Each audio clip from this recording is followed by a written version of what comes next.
Luna Park at Coney Island is a historic amusement park that has been captivating visitors for over a century. Nestled in the heart of Brooklyn, New York, Luna Park is a destination that holds a special place in the hearts of the locals and tourists. In this video, we're going to talk about the two amusement parks located at Coney Island, Dino's Wonder Wheel Park and Luna Park. I will say it's quite an adventure just getting to this park. The parking outside is kind of sketchy, and along with all that Brooklyn traffic, it's definitely an adventure getting to this park. Once you get there, keep in mind that this park is broken off into different sections, with streets running in between sections of the parks, which can kind of make some of this a little confusing if you've never been there. That's why we've got you covered. We're going to go over all of the different sections and highlight some of the great attractions that both of these places have to offer.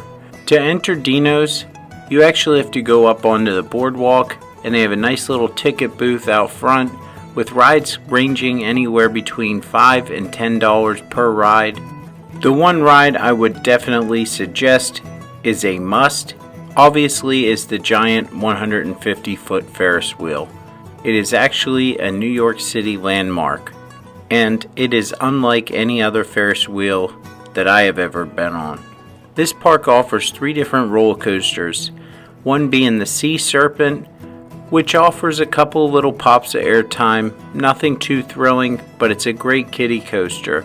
They do let adults ride this coaster, so keep that in mind if you want to ride with your kid.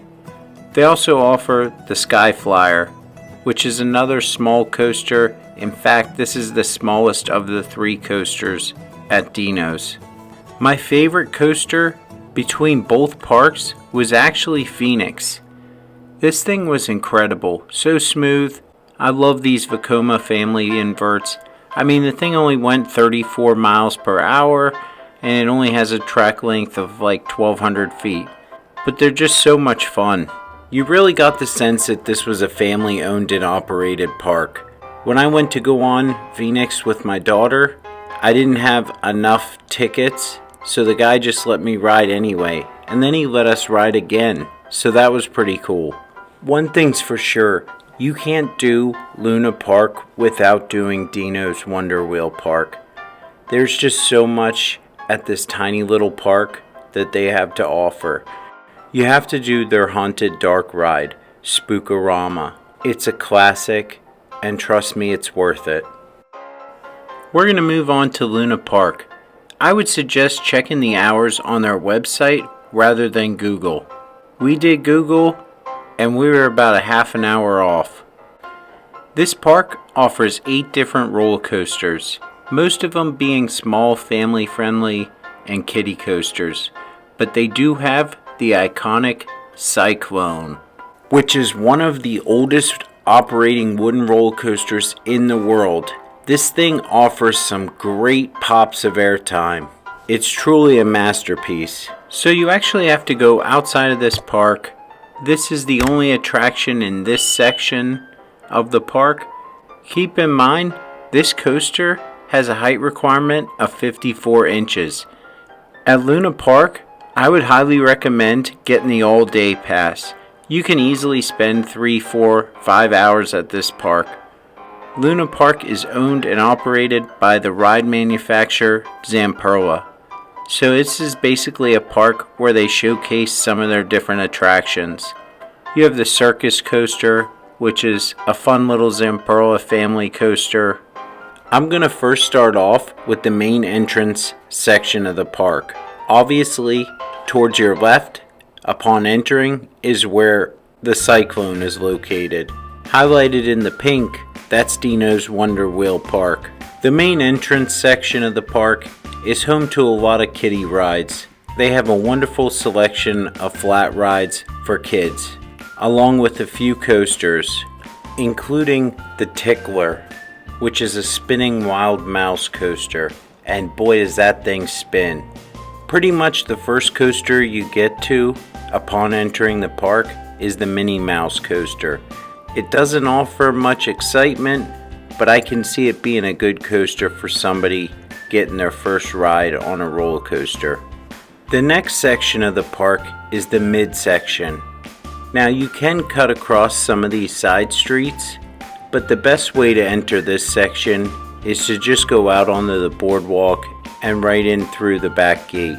This section of the park houses some of the more thrilling rides and attractions as well as coasters.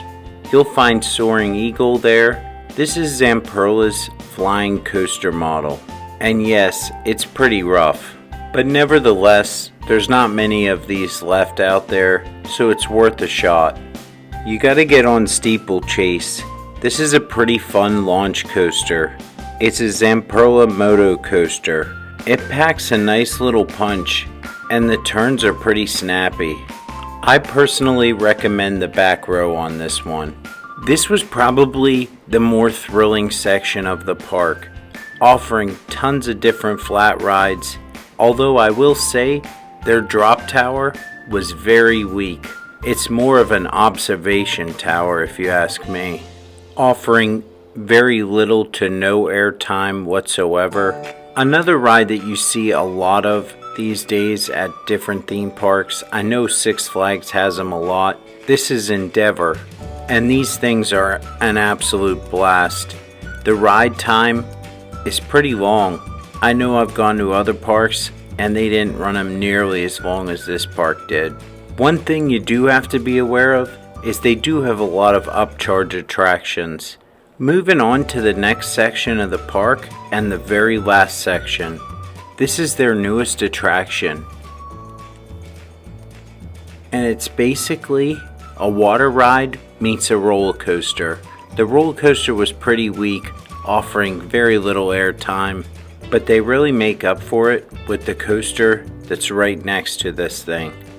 And that's Thunderbolt. Some people complain about a rattle on this coaster, but quite honestly, I didn't really notice it. I thought it was a really fun coaster, offering some airtime and just some great inversions. Now obviously, there's some other attractions that I didn't really cover in this video. However, if you have any questions regarding Luna Park or Dino's Wonder Wheel Park, feel free to comment below and I'll be happy to answer. Don't forget to hit that like and subscribe button as well. Thanks so much for watching everyone, and I hope everybody has a great day.